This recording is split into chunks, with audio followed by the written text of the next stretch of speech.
50 days left for NOSIT, and right now students are scared, nervous and anxious about how to cover whole syllabus, MCQ practice, the revision cycle and the mock test.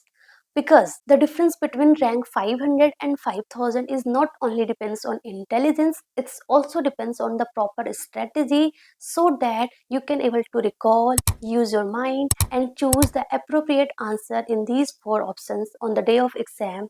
And it's only happen if you do a multiple time of revision and revision.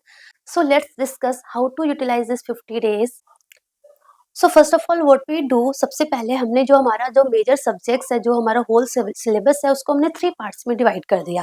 That is part number 1 कि हमारा एक major and most important subjects है, and the second one is the minor subjects, and third is हमारा non nursing part. ठीक है ना. So major में हमारा फंडामेंटल हो गया, एमएसएन हो गया, CHN, OBG, paediatrics that is child health nursing, mental health nursing और साइकियाट्रिक एंड फार्मा. तो ये सारा हमारा major and most important part है. देन कमिंग टू माइनर में हमारा एनाटॉमी हो गया, माइक्रो हो गया, न्यूट्रिशन हो गया, नर्सिंग रिसर्च हो गया. सो माइक्रो में 3 to 4 टॉपिक है ओनली जो कि हमें पढ़ना है. ठीक है. न्यूट्रिशन में ओनली 1 इंपॉर्टेंट टॉपिक है, दैट इज विटामिन, जो बेसिकली आपको पढ़ना है. एंड नर्सिंग रिसर्च में हमारे पास 2 टॉपिक है जो कि इंपॉर्टेंट आपको पढ़ना है for exam purpose, that is research design and the sampling technique. And हमारा नॉन नर्सिंग पार्ट है, that is aptitude and reasoning, जो कि मोस्ट ऑफ द स्टूडेंट को आता है, उतना पढ़ने की नीड नहीं है. And maths is very important, ये हमें थोड़ा पढ़ना है, like profit and loss and all, जो कि मैं बताऊंगी बाद में आपको. एंड एक हमारा जीके एंड करंट अफेयर्स है, जिसमें आपको करंट अफेयर्स पे ज्यादा फोकस करना है. एक हमारा इंग्लिश हो गया, जो भी मोस्ट ऑफ द स्टूडेंट को आता है, तो ज्यादा पढ़ने की जरूरत नहीं है. बेसिकली आपको मैथ्स थोड़ा देखना है और आपको करंट अफेयर्स देखना है. ठीक है ना. सो ये हमने सब्जेक्ट्स को डिवाइड कर दिया. तो ये हमारा मेन पोर्शन है, this is our main portion, and this इसको हमें साथ लेके चलना है. तो मेन पोर्शन एक हमारा है, एंड ये जो दोनों पार्ट है उसको हमें साथ लेके चलना है. ठीक है ना. तो साथ लेके चलना है, तो सबसे पहले हमारा जो मोटिव है, दैट इज हमारे पास 50 डेज है, और हमारा जो डेली का जो टारगेट होना चाहिए वो 10 to 12 आवर्स की स्टडी होनी चाहिए. एटलीस्ट 10 आवर्स तो आपको डेली पढ़ना ही पढ़ना है इन दीज लास्ट 50 डेज में. देन आपका डेली का और टारगेट क्या है कि आपको 80 to 100 एमसीक्यू करना है. अभी मैं आपको प्रॉपर साइकिल बताऊंगी कि 4 साइकिल हम कैसे कंप्लीट करेंगे. तो हमें डेली का 80 to 100 एमसीक्यू का टारगेट रखना है, so that at the day on the day of exam तक हम 4000 to 5000 तक एमसीक्यू प्रैक्टिस कर ले.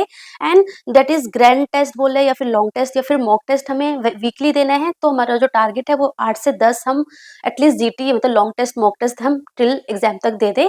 एंड वीकली देना है, एंड उसको प्रॉपर एनालाइज करना है, that is very very important. Analyse करके जो भी गलती है उसको मिस्टेक बुक में लिखना है. ठीक है. एंड ट्राई करना कि जब आप मॉक टेस्ट देते हो ना, डेली सेम टाइम पे दो. एंड बेस्ट होगा कि आप एग्जाम जिस दिन आपका एग्जाम है, लेट सपोज आपका 9 to 11 एग्जाम है, तो उसी टाइम पर दो, वो बेस्ट होगा ना. So mock test at the same time without break, in between break नहीं लेना है. तो जो भी चीजें हैं वो करके आराम से बैठना है, ये आपको ध्यान रखना है मॉक टेस्ट के लिए. देन हमारा जो टाइम होता है, एक हमारा एक्टिव आवर्स होता है, जैसे कि हम सो के उठते हैं तो हम एक्टिव होते हैं, हम लाइक हम इतने टायर्ड नहीं होते, हमारा ब्रेन प्रॉपर हम अच्छे से पढ़ सकता है. तो दैट इज एक्टिव आवर्स. तो एक्टिव आवर्स में आपको कॉन्सेप्ट्स पढ़ना है. नॉन नर्सिंग पार्ट हो गया, जो आपका डिफिकल्ट सब्जेक्ट है, जो आपको अच्छा नहीं लगता है, जो वीक टॉपिक है वो पढ़ना है. और पैसिव आवर्स में आप लाइक एमसीक्यू करना है. जब आप थक जाते हो, आपका ब्रेन एकदम वो हो जाता है कि अब कुछ नहीं करना, जो चीजें मिलेगी वो देखना है. तो वीडियोस देख लिया, एमसीक्यू रिवीजन एमसीक्यू कर लिया, मिस्टेक बुक को देख लिया, टेस्ट दे दिया है ना, वो सारा आपको पैसिव आवर्स में करना है. ठीक है ना. देन हम अपना फर्स्ट साइकिल ऑफ रिवीजन हमें कैसे करना है, फर्स्ट साइकिल ऑफ रिवीजन हमें डिवाइड करना है. तो फर्स्ट साइकिल रिवीजन हमारा कैसे है कि हमने 20, 21 एंड 22 3 डेज हमने फंडामेंटल ऑफ नर्सिंग को दे दिया. देन 23 से लेके 28 दैट इज 6 डेज हमने मेडिकल सर्जिकल नर्सिंग को दिया. देन 1 2 3 हमने सीएचएन को दिया. 4 5 6 3 दिन हमने ओबीजी पढ़ लिया. 7 8 हमने पीड्स पढ़ लिया. 9 10 को हमने मेंटल हेल्थ नर्सिंग पढ़ लिया, और 11 12 तक हमने फार्मा पढ़ लिया. ठीक है ना. और मैंने क्या बताया था, 10 आवर्स आपको डेली पढ़ना है. 10 आवर्स को आपको डिवाइड करना है 6 आवर्स में और 4 आवर्स में. 6 आवर्स में आपको ये मेजर सब्जेक्ट्स पढ़ना है, जैसे कि 20 को आप फंडामेंटल ऑफ नर्सिंग पढ़ रहे हो, तो 20 को फंडामेंटल ऑफ नर्सिंग आपने 6 आवर्स पढ़ा. एंड देन 4 आवर्स क्या करना है, 4 आवर्स में आपको 3 आवर्स आपको एमसीक्यू प्रैक्टिस करना है, क्योंकि आपको डेली का 70 से 80 90 100 इतने लाइक एमसीक्यू करना है. तो आपने 3 आवर्स अपनी एमसीक्यू प्रैक्टिस कर लिया. एंड 1 आवर्स आपने माइनर प्लस नॉन नर्सिंग देख लिया। तो लाइक आज जैसे कि आपने माइनर का कोई एक सब्जेक्ट पढ़ लिया, माइक्रोबायोलॉजी का एक सब्जेक्ट पढ़ लिया, या फिर न्यूट्रिशंस का एक टॉपिक है ना वो पढ़ लिया। नेक्स्ट डे आपने नॉन नर्सिंग का मैथ से लाइक प्रॉफिट एंड लॉस से 10 एमसीक्यू कर लिया। तो इस तरीके से चीजें साथ लेके चलना है, जो मैंने बताया ना कि मेन पोर्शन तो डेली रहेगा, एंड ये जो पार्ट है ना ये वाला पार्ट हमें डेली साथ लेके चलना है। तो डेली का 1 घंटा ये पार्ट को ले देना है।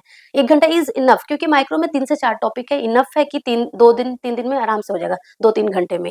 न्यूट्रिशन का एक टॉपिक है, वो भी 2 घंटे में मैक्सिमम लगेगा। नर्सिंग रिसर्च का 2 टॉपिक है, वो भी 3 से 3 घंटा बहुत बहुत लगेगा, ये 4 घंटे मान लो, तो ये हो जाएगा। एंड नॉन नर्सिंग को साथ साथ लेके चलना है, ठीक है ना। सो ऐसे आपको डिवाइड करना है, ठीक है। सो ये हमारा फर्स्ट साइकिल हो गया। एंड 13 को हमारा क्या है, बैकलॉग डे है। बैकलॉग डे का मतलब है कि जो चीजें आपकी छूट गई है, लेट्स सपोज कि आपने टेस्ट दिया, क्योंकि हमें वीकली टेस्ट भी देना है, उसको प्रॉपर एनालाइज भी करना है। तो उस दिन आपने टेस्ट दिया, लेट्स सपोज आप एमसीक्यू प्रैक्टिस नहीं कर पाए, तो आप उस बैकलॉग के दिन आपने उस दिन एमसीक्यू कर लिया, प्लस आपका कुछ नॉन नर्सिंग पार्ट या फिर आपका माइनर सब्जेक्ट्स आपने नहीं कर पाए थे, है ना, तो वो कर लिया। तो बैकलॉग डे में जो भी चीजें रह गई थी वो आपको पूरा उस दिन कंप्लीट करना है, ठीक है ना। सो इस तरीके से हमारा फर्स्ट साइकिल रिवीजन हो गया।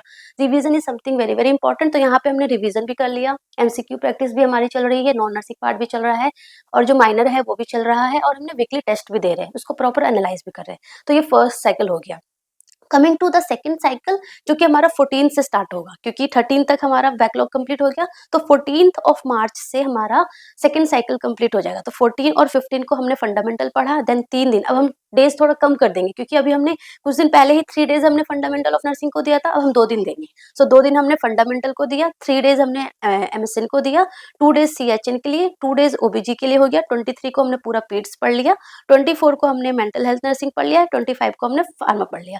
अगेन 10 आवर्स पढ़ रहे हैं, तो 6 आवर्स हमने ये मेन पोर्शन वाला पढ़ लिया, मेन पोर्शन या मोस्ट इंपॉर्टेंट जो सब्जेक्ट्स है वो वाला पार्ट पढ़ लिया। एंड 4 आवर्स में हमने 3 आवर्स हमने एमसीक्यू कर लिया, और 1 आवर्स हमने नॉन नर्सिंग या फिर माइनर सब्जेक्ट्स देख लिया, ठीक है ना।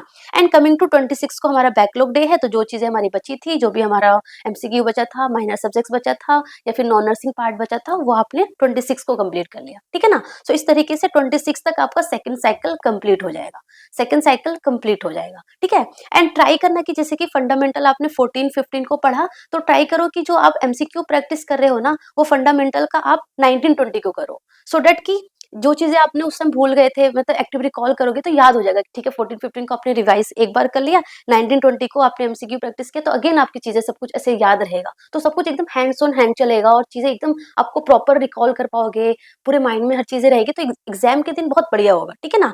Then coming to the third cycle, so हमारा सेकंड साइकिल हमारा 26 तक कंप्लीट हो गया था, सो 27 से हम थर्ड साइकिल कर रहे हैं।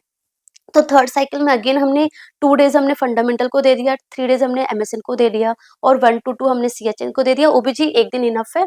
4 को हमने पीड्स और मेंटल हेल्थ नर्सिंग पढ़ लिया, और 5 को हमने पूरा फार्मा दे दिया। एंड 6 को अगेन बैकलॉग डे है, जो चीजें बची थी वो करना है।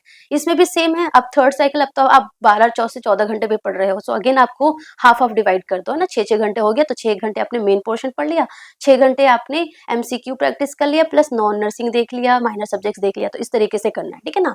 Coming to the fourth cycle, so आपने 6 तक आपका थर्ड साइकिल कंप्लीट हो गया था, अब तक आपको एकदम हर चीज एकदम अच्छे से आएगा, आपको एकदम आपको जो रिवीजन होगा वो एकदम बहुत फास्ट हो जाएगा, हर चीज आपको याद रहेगी, इतना टाइम कंज्यूमिंग प्रोसेस नहीं होगा, क्योंकि आप जब ये करने लगोगे ना आपको समझ में आएगा, ठीक है।